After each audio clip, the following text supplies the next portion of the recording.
Continuamos en la UNED y estamos en el grado de Antropología. Y estamos hablando de Antropología estructural. Es así evidente que estos elementos intervienen en situaciones y es evidente que éstas constituyen puntos de referencia para la significación de los fenómenos y por tanto de los modelos derivados.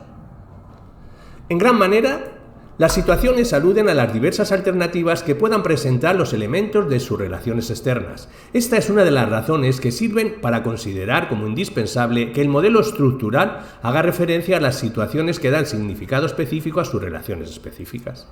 Por eso, las ventajas de producir modelos situacionales vienen a ser que ponen de relieve la posición del rol en el contexto espacio-tiempo, que hacen patente que una noción de estructura interna permite llegar a las variantes y a los elementos del rol, pero también al espacio y al tiempo de una situación en términos compatibles con el modelo básico, siempre teniendo en cuenta el lugar del comportamiento, que implican que la noción de distribución externa hace posible integrar cualquier situación en grandes estructuras, de modo que puedan describirse los roles en función de las clases del rol existentes para los individuos miembros de la estructura, y que, en cuanto a una descripción estructural, tiende a eliminar los fenómenos motivacionales, que esto significa que dentro de un modelo situacional se procurará eliminar los problemas de carácter psicológico. Por eso, aun cuando un individuo puede orientar su comportamiento y en términos de estructura social que comparte con otros en una sociedad, y aun cuando pueda decirse que está motivado por la necesidad de concretar sus situaciones en relación con las de otros, sin embargo, como esta necesidad es también una constante, puede por lo mismo eliminarse de una descripción estructural. Este tipo de modelo estructural tiende a considerar secundarios los niveles que refieren a las expectativas de comportamientos, pues se estima que éstas constituyen el objeto de una clase de investigación diferente. El problema de estudiar expectativas en el método estructural consiste en que, aplicándose a dos clases de realidad dada, el programa cultural de la sociedad y la acción social no supone que la realidad sea necesariamente igual a este programa. Cualquiera que sea la forma de realidad que se establezca, esta será siempre una combinación de opciones entre diversas alternativas sociales y la manifestación de estas no será necesariamente equivalente a la razón cultural. Es lo que entiende Paulió cuando afirma que podemos referirnos a una estructura como sintaxis y a una estructura como realidad. La cuestión de establecer la conducta real es, por tanto, una que hace referencia a cuán integrada está la expectativa o normativa en la organización individual de cada una de las personas que intervienen en la actividad. De todas maneras, las expectativas, en cuanto refieren a opciones, no representan a priori una realidad empírica, pues pueden incluirse, no obstante, estudios estructurales basados en el estudio de la integración relativa de las reglas en el seno de la actividad individual. Un estudio que se proponga describir la estructura de una conducta deberá fundarse, primero, en un inventario de los roles con especificación de su clase y atributos, o sea, que deberá considerar las expectativas del comportamiento en términos del patrón cultural, y por esta razón incluirá los modos que se emplean para reclutar los individuos que ejecutan dichos roles. 2. Que en un inventario de aquellas situaciones que son previsibles dentro de la acción. Tercer punto, que en un balance que tendrá en cuenta la estructura interna de cada situación, entendiendo que en esta estarán presentes módulos de espacio y de tiempo, así como la forma en que quedan distribuidos los roles en el seno de dicha situación. Y en el cuarto punto, que en un balance de la distribución externa de los roles y de sus componentes de cada situación, por lo que debe hacerse hincapié en la estructura institucionalidad de la sociedad vista como un totum, interviniendo además la definición de las clases de situaciones a que refieren los conceptos de espacio y tiempo. Por ello, entonces, una descripción de carácter estructural debe insertarse en un cierto número de conceptos, digamos, rol, situación, espacio, tiempo, y relaciones vistas en términos de la estructura interna y de la distribución externa. Por añadidura, y como ya hemos indicado, espacio y tiempo deben ser considerados no como la función del lugar y de la cronología de las relaciones, sino como la función de la ecología y de los límites temporales de la estructura. Es entonces inherente al análisis estructural una previa constitución etnográfica de carácter descriptivo en la que se integran, por tanto, las categorías de tiempo reversible y de espacio dinámico, y es evidente que la índole de este análisis termina trascendiendo a estas dos variables cuando aplica las dos razones básicas que se lo distinguen: la selectiva y la analítica.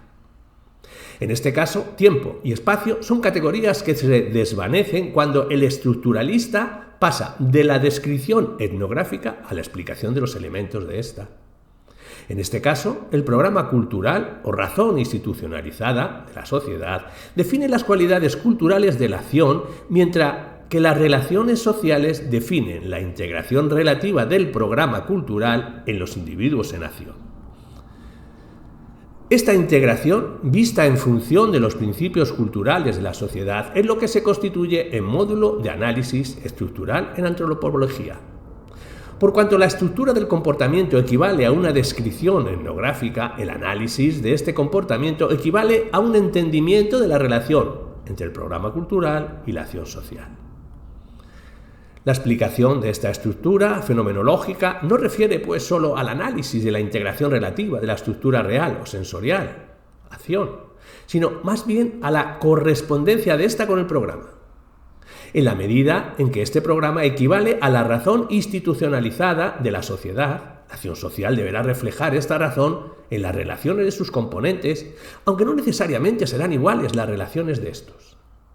Esta es la razón del por qué el módulo estructural en antropología se afirma en la descripción etnográfica.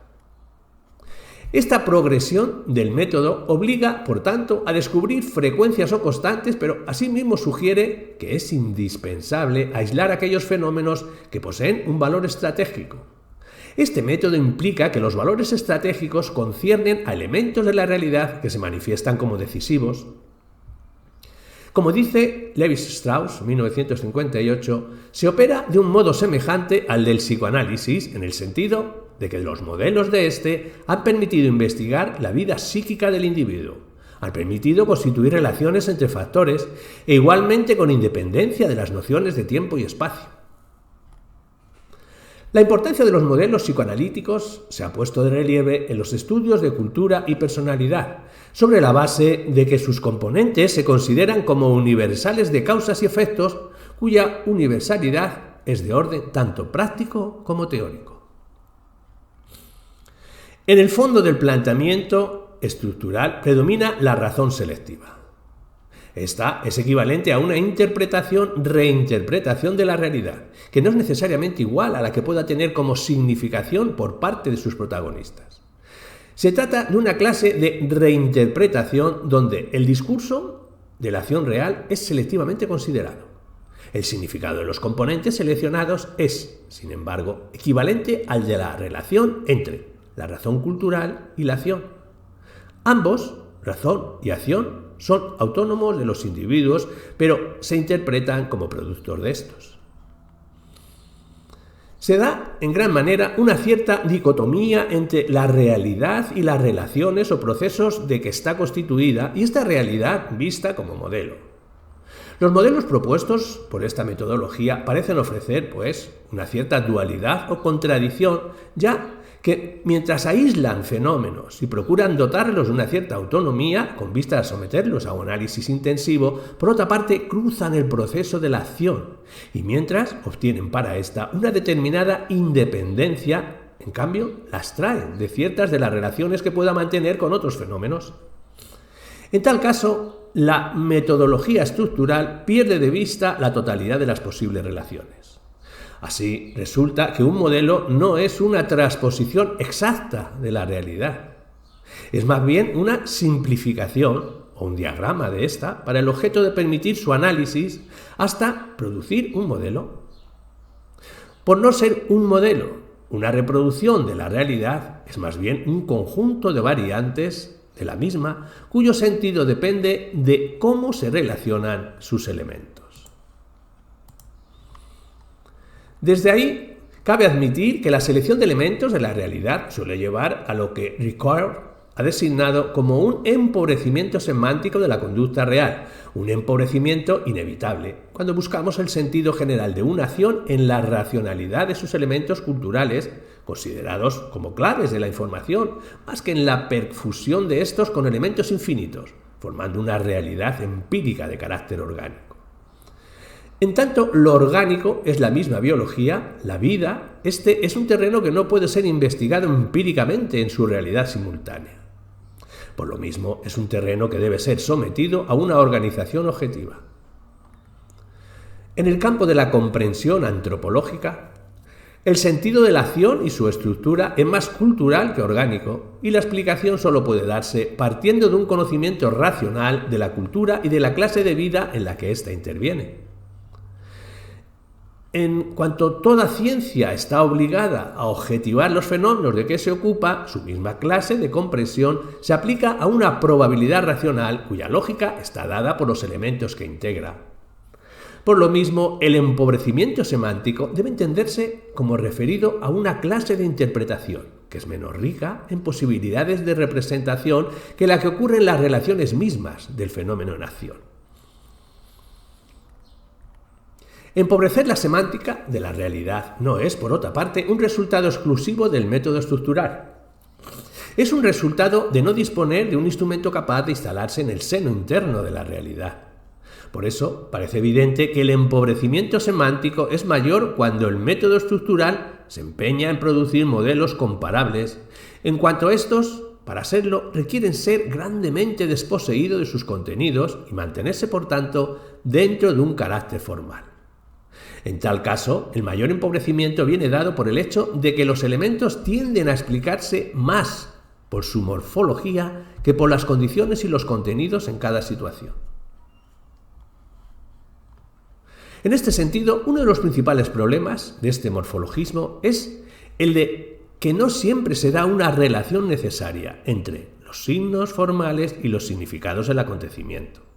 Este es el caso del parentesco visto formalmente. En todo caso, la significación semántica de una estructura tiene un valor relativo a su cultura y a las situaciones de ésta en términos de las experiencias específicas de sus miembros. Además de su aspecto formal, comparable, la cultura tiene una semántica situacionalmente propia o específica. La comparabilidad relativa de una semántica con otra u otras es, por tanto, una clase de comparación cuyas probabilidades de representar un mismo espectro de actividad total o de acción son escasas.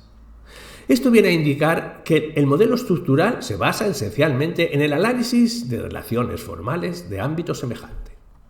No se trata, pues, de modelos que persigan establecer sobrecomparabilidades psicológicamente separadas de la realidad objetiva, ya que es esta la que importa explicar.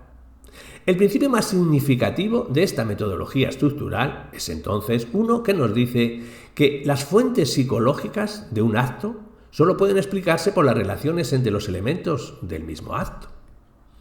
La explicación solo puede ser objetiva, y por lo mismo, para serlo, un estructuralista se ve obligado a salir de la mañana subjetiva del acto interno para instalarse, en cambio, en los programas más o menos conscientes del mismo, equivalentes a razones externas o que vienen de fuera. En su comparabilidad, el modelo refleja un empobrecimiento semántico en cuanto a lo que éste puede tener de subjetivo, pero el método de seguir las relaciones entre elementos permite recuperar gran parte, por lo menos, de los significados perdidos. Y es así, sobre todo, cuando el método se ve obligado a despreciar algunos elementos del espectro real. Pensamiento y significado son, por ello, partes de la relación objetiva que podemos reconocer en la razón cultural.